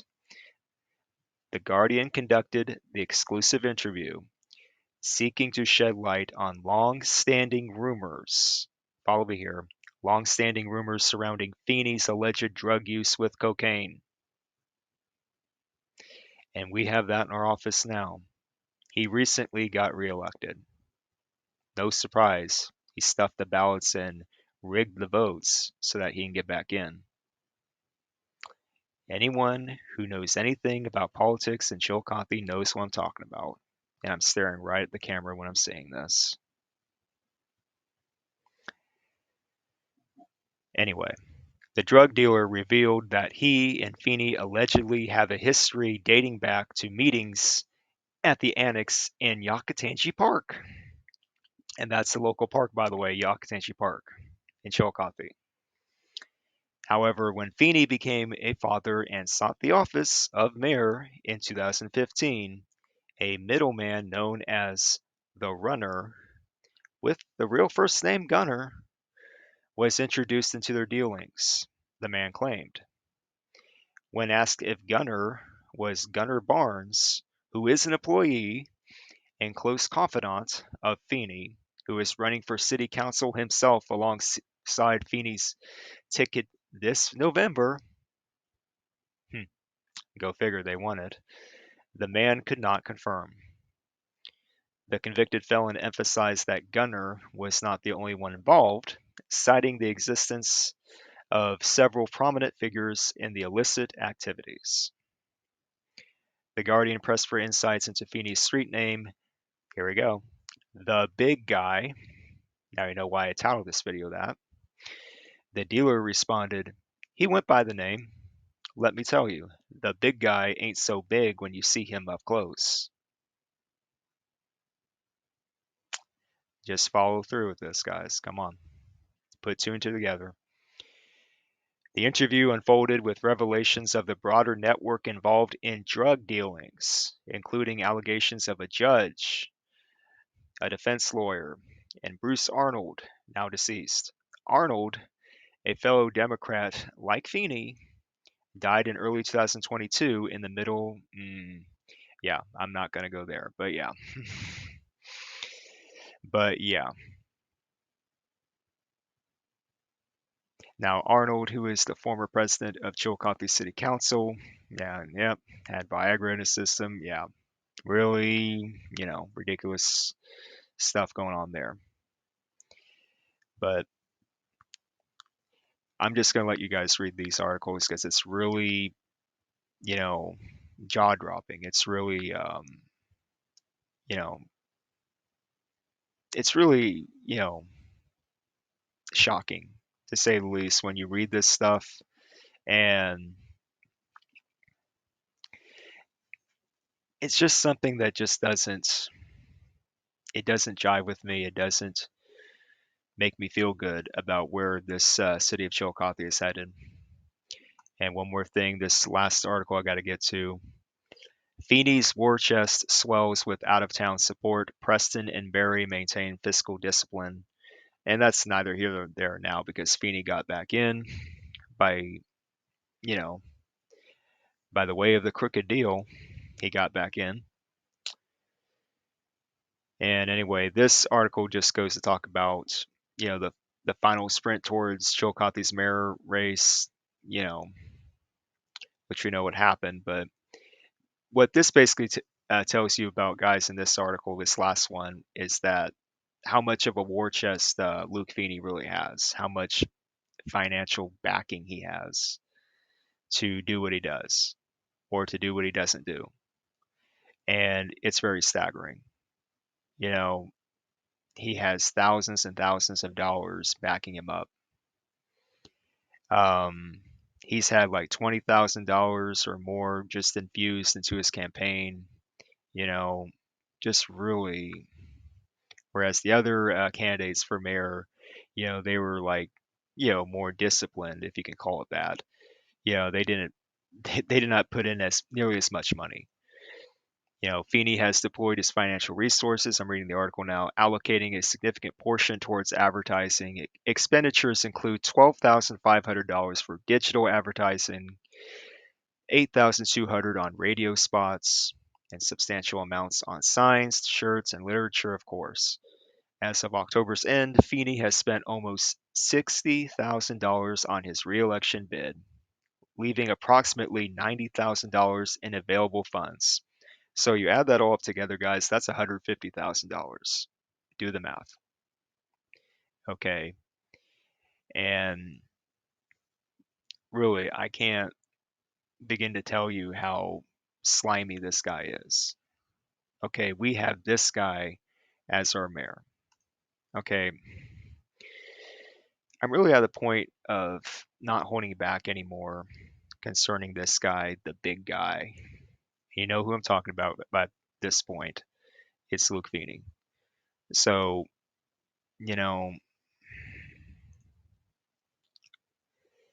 you have to put all this together, guys, like a puzzle. You have to read all these articles separately and take them for what they are.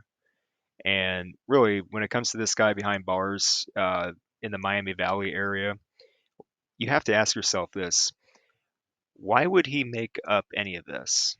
Why would he need to lie about any of this? What would he gain from lying?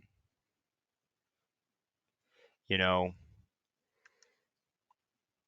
if this is something that he just made up, you know, how would he benefit? The short answer is, guys, he would not benefit from lying. I believe he's telling the truth about Luke Feeney, and I believe the truth about this guy needs to, it needs to come out. I can't begin to describe how much, you know, disdain or how much, disgust and how much, I'll just say it, anger that I have towards the office of the mayor of Chillicothe. You know, that office has failed the people. I've already talked about in a few other videos about Chillicothe. You can go back and watch them all. Okay, I don't need to rehash that. But we're talking about drug dealings and we're talking about, you know, nepotism. We're talking about really robbing people of their joy. You know, that's what Luke Feeney and his people are trying to do. They're trying to rob you of your joy. And especially if you live in Chillicothe, that's what these politicians do. They get into office to make themselves feel good, and then in return, they make you feel like crap. Okay? How are you supposed to feel if you live in Chillicothe or Ross County? How are you supposed to feel when you have someone like that, Luke Feeney, running your town? Are you supposed to feel good? My goodness, I can't even, I can't even begin to describe other things here. You know, and really hear about political favoritism, criminal backgrounds, and public office in this other article. It doesn't surprise me. You know, Luke Feeney goes ahead and hires people like Bill Menendez, you know, you know, then Jeff Moorhead, and all these things. You got to put two and two together, guys. Okay, you know, it's hard for me to even wrap my head around this. Okay, because I'm not into politics. I've never been a politician, and I never intend to be one. But I take, I take great offense to what people do to the place that I live in. Okay, I don't have all the answers. I never have claimed that. But what I do know is that people around here in Chillicothe are suffering. They've been suffering for decades. They've been suffering for many years. And at some point, you got to get relief. You got to get a break from this garbage. Here again, let's read it again from Feeney's War Chest article. Feeney is the Ohio Democratic Party's secretary, has spoken at the Democratic National Convention for Hillary Clinton. There you go. That's all you need to know. And has been touted as the Democrats' pick for governor in the next state cycle. To say he has a lot riding on this election for his political future would be an understatement. I mean, that right there, that right there, guys. I can't, you know, I got so much more to say about this. Really, I can't even. Forgive me for sounding upset right now, but how else am I supposed to feel? You know, how else am I supposed to feel as someone who's lived in the Chillicothe area for most of my life, except for a couple years? How am I supposed to feel seeing a place that was near and dear to my heart and to see it get crushed by political corruption? And that's what it is, guys. It's corruption. I don't, I just don't want to, you know, I don't want to get animated here and I don't want to, raise my voice so much, but this is pathetic. Okay. This is pathetic. Especially when you heard me read that last paragraph for this article here in the war chest. Um, that tells you everything you need to know. Okay. We know how corrupt Hillary Clinton is. We don't need to go there. But, you know, the Democratic Party views Luke Feeney, this same guy, in such a high regard that they want him to be the next governor of Ohio. Well, my response to that is, God forbid, because if how he runs the the small city of Chillicothe, if that's any indication of how he is as a leader, then Ohio is really it's doomed. This state is doomed. Okay. And if you people don't see that by now, I don't know what to tell you. I can explain it to you in a dozen different ways, but if you're not going to hear it, then I guess as an Ohioan, as an Ohio citizen, you get what you deserve. Okay. If you allow people like Luke Feeney to have their way each and every single year, then guess what? You're never going to have progress. You're never going to have your local community thrive. You're never going to have your neighborhood get cleaned up. You're never going to have people like, you know, the homeless get off the streets. You know, and by the way, thankfully, Chillicothe is finally doing something about that.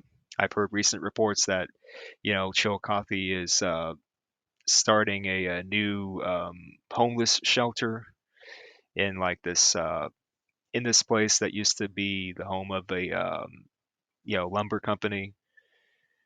I mean, really, it took this long to do something about the homeless issue. But anyway, this thing about Luke Feeney, it's really disgusting. Guys, I really encourage you to read these 3 articles and to really take them in for what they are. Okay. And like I said at the very beginning here, this is only part one about talking at length about the big guy. So, yeah, guys, let me know what you think. And just, I'll be back very soon with a part two and maybe a part three about this because there's like more that I want to unwrap here concerning Luke Feeney in general and people like him. So, yeah, just let me know what you think, guys. Thanks.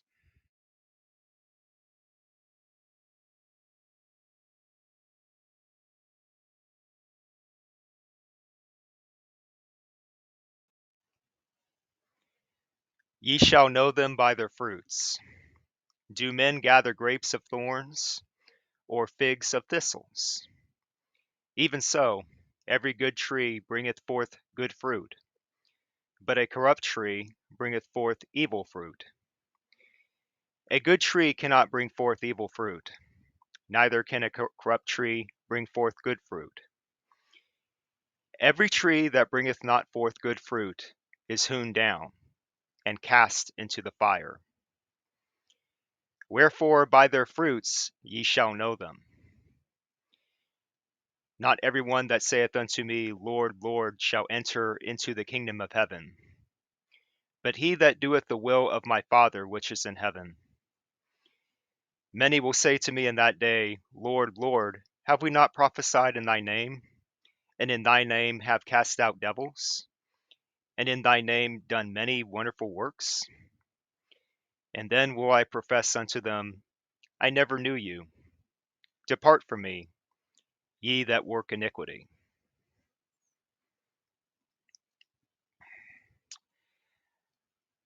And that was Matthew chapter 7, verses 16 through 23.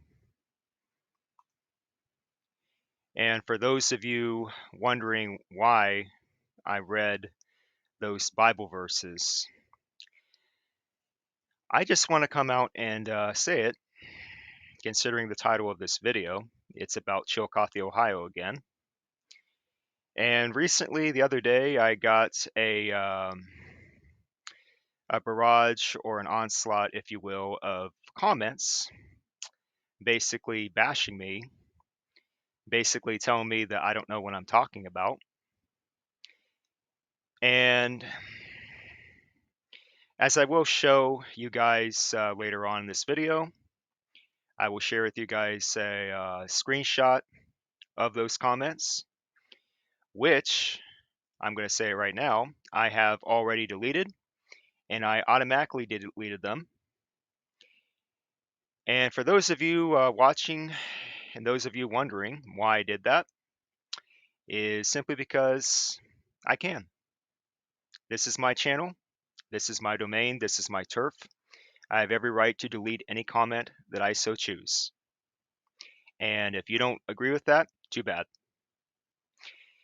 And I want to directly say this to a guy who goes by the username here on YouTube, The Haze, specifically The Haze 6504.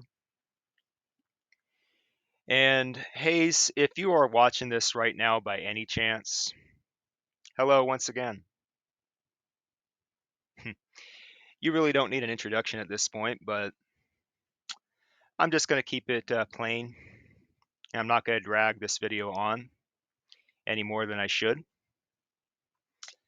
And I will share with you guys what the Haze 6504 basically told me in a previous video of mine, which was titled Chillicothe, Ohio Defeatist Mentality. And that was one of the very first videos that I ever made about Chillicothe, Ohio. And let me preface this by saying the following. As someone who has lived most of his life in Chillicothe, Ohio, in the area of Chillicothe, Ohio, I'm just going to declare this to the Hayes. I have every right to say what I need to say about the town that I do business in. Okay? The Hayes, you better listen to me right now. Because metaphorically speaking, I don't mean this literally, but metaphorically speaking,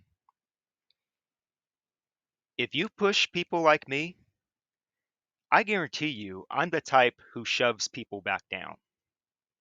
I double down on what I say. I back up what I say. I believe in what I say. I don't know about you specifically and what you do in your life, and I don't want to know. But judging by your avatar picture, and let's be honest, it's not flattering, you willingly flash a devil horn hand gesture like you're so proud of it. And by the way, Hayes, God rebuke you for doing that. Because if you knew the true intent behind that, you wouldn't be doing that. If you call yourself a true believer in Jesus Christ, then guess what? You don't flash a devil horn hand gesture. And I highly doubt that you went to Texas University to say hook 'em horns or anything like that. No, you're flashing the devil horns. Okay? And maybe you're into heavy metal rock music, whatever. Even so, it's not right. It's a satanic hand gesture. I want you to know that, Hayes. God rebuke you for that. Anyway, the comments that I want to share with you guys, and I'm just going to read them off here plainly because this is what the Hayes told me. And he's wrong, by the way, but I'm just going to say it. This is what the Hayes told me. I've lived here my whole life. What kind of jobs do you want? You make 0 cents. Congratulations. Did you make any sense? Did you back it up with facts when you said that? Here's another one. I think Chillicothe is awesome. I love everything about it. Nothing I don't like about it. You can't change anything, meaning me, Stephen. People don't care. That's my point, Hayes. People don't care. They're too busy trying to survive. And to a certain degree, you may have a point there, Hayes, that people don't care and they're too busy trying to survive. In one aspect, I may understand that, but in another aspect, it's really lame. Let's be honest. From one person who does business in Chillicothe to another, it's pretty lame. I want you to know that. The fact that you people don't care is exactly why you people are in this current position right now, seeing Chillicothe become a cesspool. And I'm sorry for raising my voice, but you need to hear it, Hayes, because you're part of the problem. I'd say that to your face. I'm going to skip over that one comment by Ton. That was a good comment. But here's the Hayes once again. I love this town and everything about it. You might need to move. Well, I'm just going to be blunt right now, Hayes. How about you go to hell? Really?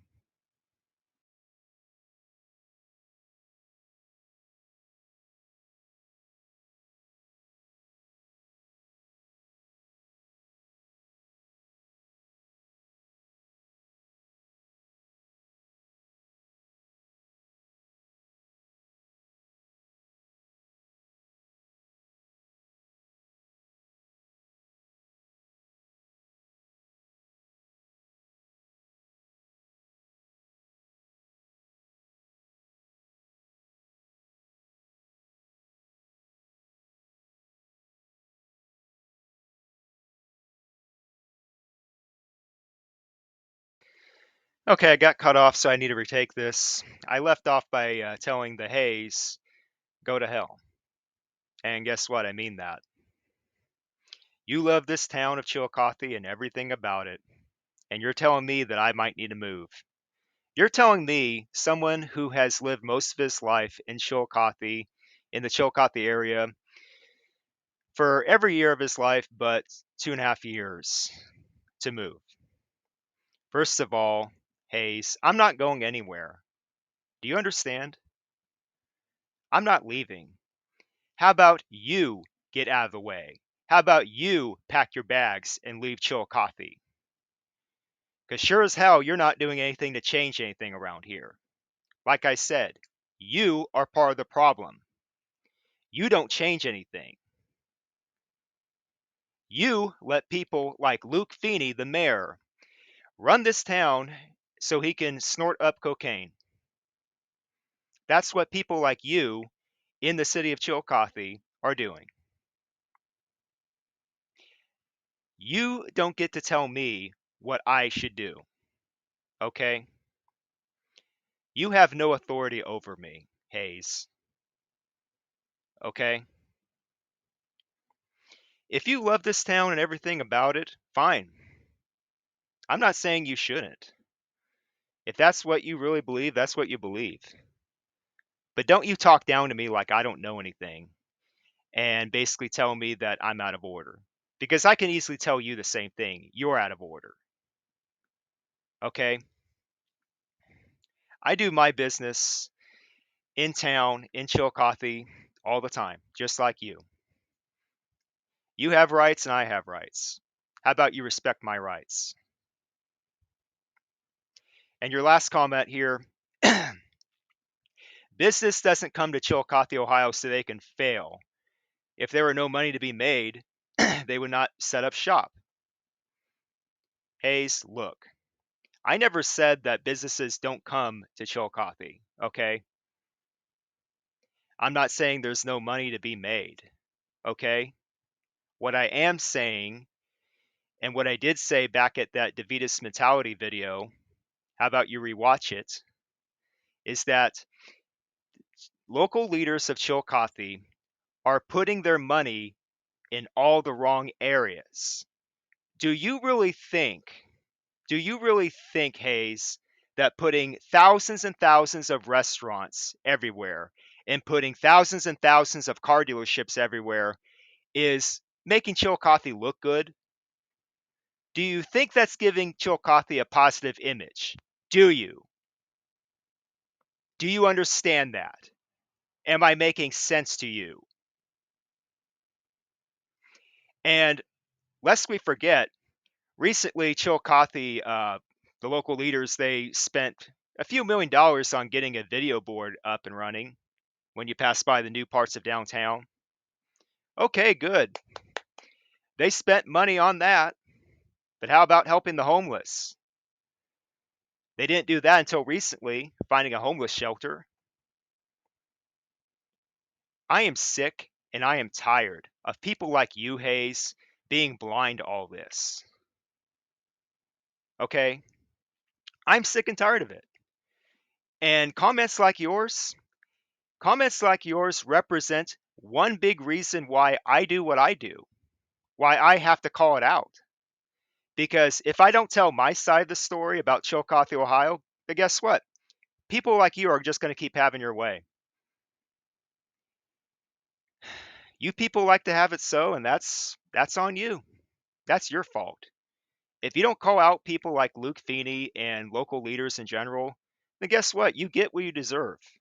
You get exactly what you deserve. And I'm just not going to put up with it anymore. Okay? Really, Hayes, what do you want? Do you just want to, you know, do you want to, resort to taking drugs or drinking alcohol all the time? Or do you just want to party hard wherever you go? Again, I don't care. Really, I don't care. And for the record, Hayes, you're permanently banned from my channel. And congratulations, Hayes, you are the first one to receive a permanent ban from me, from STV Castle. Wear it proudly. I will not put up with people like you, Hayes. Okay? And as I mentioned before at the start of this video, ye shall know them by their fruits. What are your fruits, Hayes? What are you about? Do you bring forth good fruit, or do you bring forth evil fruit? I think we all know the answer to that question, and don't even bother answering that because I'm just going to delete it. You know, you have your rights to say what you've got to say about Chillicothe, but so do I. I have every right to say what I need to say about Chillicothe because Chillicothe's my town too. I'm sorry I need to remind you about that, Hayes, but it's true. You have your vision of Chillicothe and I have mine. My vision of Chillicothe is to promote creativity, is to promote more opportunities for people, to get people off the ground and running, to give people the kind of jobs that they need, and not just flipping burgers or just stocking shelves at a dollar store or just greeting people at Walmart, because there's more to life than that, and you know it. You know it, Hayes. Maybe you need to move. Well, how about you stop being a jerk, Hayes? How about you get off your butt and do something? How about you make videos? How about you back up what you say with facts? Until then, Hayes, we got nothing to speak of. We got nothing to talk about, just so you know. And it's people like you that make me want to double down and keep doing what I do. Because the inactivity of people like you, the fact that you people don't do anything about Chillicothe, is why Chillicothe is the way it is right now. And the fact that you don't care and the fact that you don't understand that fact says everything that I need to know. And this is exactly what I'm up against. It is not just a literal thing, it's also a spiritual thing, it's a mental thing, it's an emotional thing. And for those of you out there, especially other true believers who may come across this video and channel, I'm really hoping that you guys understand it. Please get the point of what I'm telling you. Woe unto those who call evil good and good evil. Hayes, not just you, but so many other people like you who live in Chillicothe, Ohio right now, you need to repent. The reason why things get worse in Chillicothe is because you guys don't repent. You don't change. You don't care to change. And that's why you're condemned. And I declare that before God Himself. That's it. Take care, guys.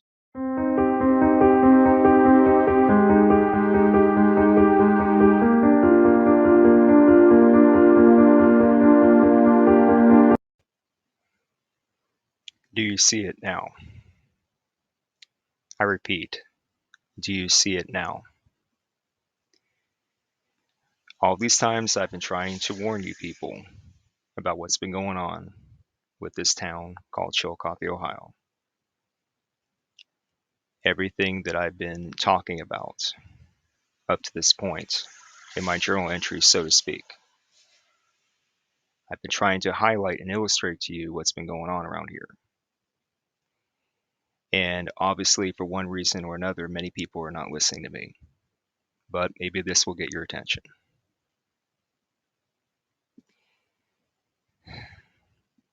Approximately 1 month ago in April, on April 12th, 2024, the Fox Farm Inn building, an old Greek brick building, Greek style brick building, it got demolished to the ground by a group led by Shift Properties. It was a building that just stood there in that part of town in Chillicothe. Wasn't hurting anybody, was not hurting anybody, was not hurting anything. And because people wanted to have their progress, because people wanted to do whatever they wanted to do, they saw that building as a threat and they took it down. A building that was constructed in 1843 by a certain Dr. Jonathan Meese, a building that stood 181 years, is now gone because of selfishness, because of greed, because of that lust for power, because of that urge just to build something that people in this town really don't need. That's why we don't have buildings like the Fox Farm Inn anymore.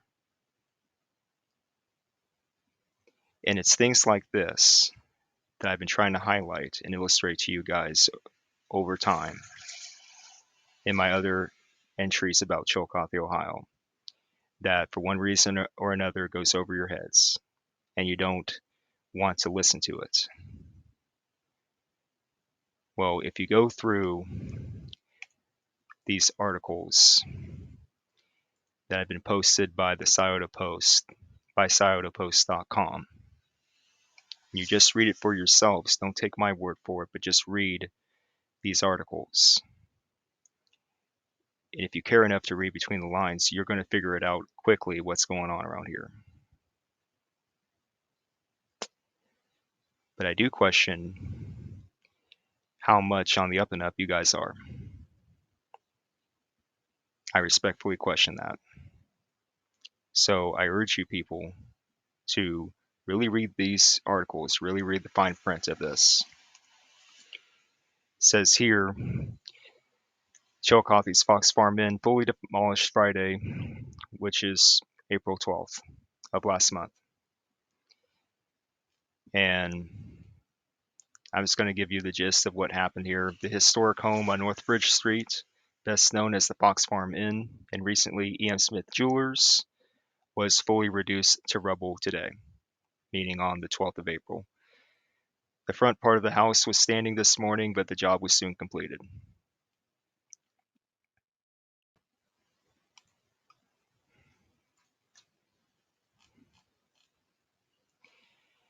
The large Greek Revival brick house, built in 1843 by Dr. Jonathan Meese at 1334 North Bridge Street, was a popular eatery until a prominent local jeweler shop made it their showroom.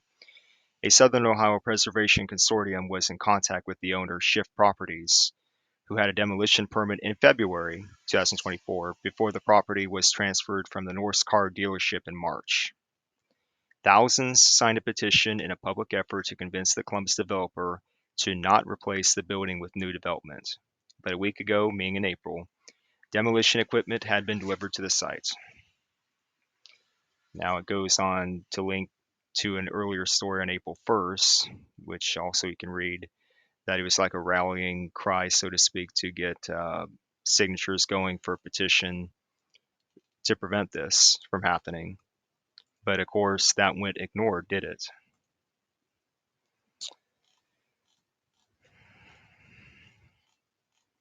And I'm going to read another article here on the Scioto Post real fast. Loss of Chillicothe's Fox Farm Inn leads to Chamber's request for balance.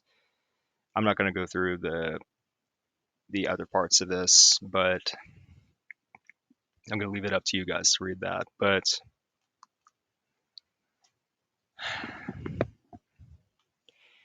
when you read through this, it should highlight to you what's really going on. In a roundabout way, even on the outside looking in, you should be able to see what's going on here. And yes, it talks about Mike Throne, the president and CEO of the Chillicothe Ross Chamber of Commerce. Now, I have my opinions about him in particular, but technically he doesn't say anything wrong in this article. But in my opinion, the timing is way off. The timing of this is way off. And I also believe it's way too little, way too late in the case of people like Mike Throne. But anyway, he was quoted as saying, "In a city as historically rich as Chillicothe, there can be a better balance between further economic development and retaining historic structures," which in and of itself I don't disagree with, but, you know, too little, too late at this point. Now, to give you some recent historic backdrop on this, it was essentially the last and most significant home remaining in the Bridge Street commercial district. It became E.M. Smith Jewelers until 2020 when it was bought by the Norse car dealership. Keep in mind that name of that company, who has a pattern of buying strategic properties using each one short term as a used car lot, which is what Norse car dealership always does, and then eventually reselling each property. This is what they do. This is part of what Norse does. Norse transferred the Fox Farm Inn to Columbus-based Schiff Properties, who secured a demolition permit in March, apparently before having title.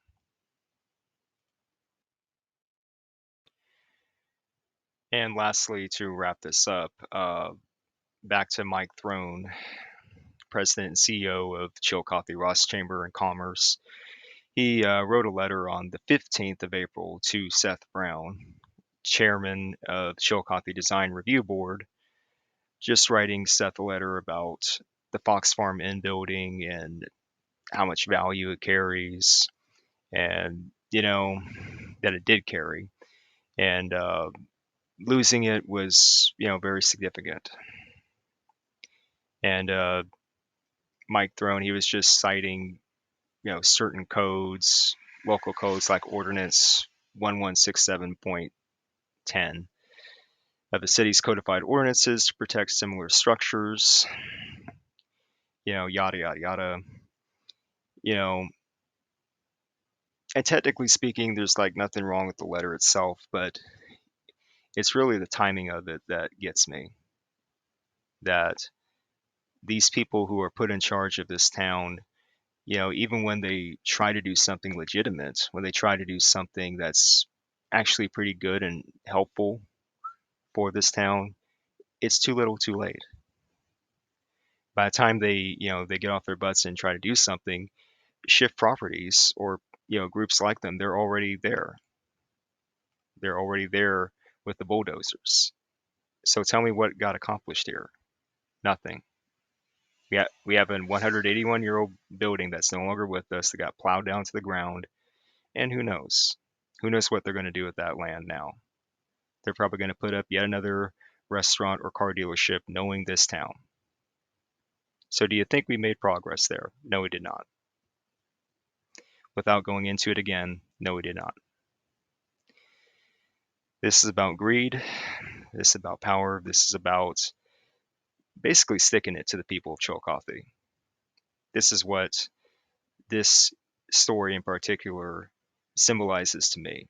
And I don't know how you guys are going to read this, but this is how I read this. The Norse car dealership, shame on them. God rebuke them, because they sold it off to the Shift Properties.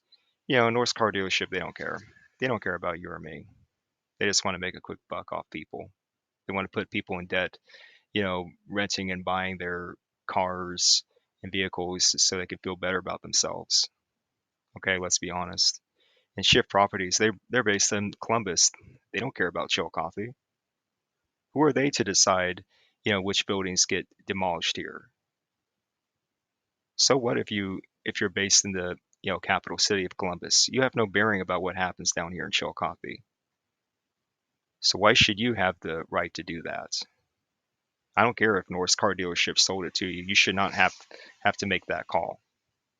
You should not have that power. So really, Shift Properties, God rebuke you too. Okay. And there should be boycotts. There should be, you know, open rebukes. There should be just, you know, whenever you can verbally bash these groups, you should. Okay, because this does not benefit the people of Chillicothe. And I opened this up by saying, do you see it now? It's a plain question for you guys to answer. Do you see it now? Answer yes or no. If you say yes, then great. If you say no, then I can't help you. You have to do the digging for yourself. You have to read through these articles for yourself and understand what's going on here. Okay. Leadership in this town, in this county, and in this whole state of Ohio, let's be honest, they don't care about you or me. Okay. And taking down a building like the Fox Farm Inn, A building which did not hurt anybody to begin with. You're going to take that building down so you can put something that you so-called leaders really want? Is that what the average Chillicothe citizen wants? No. This is corrupt leadership, okay? And I don't want to hear otherwise from people. I don't want to hear otherwise from people in comments or emails or whatever. This is corrupt leadership, and you got to call it for what it is, guys. Chillicothe, Ohio has corrupt leadership, and it needs to stop. It needs to be exposed, and it needs to be called out in the open. We need to have the courage to do it, okay? Whether you live in Chillicothe now or you don't, you need to be able to call it out. This whole setup is corrupt. That's all I got.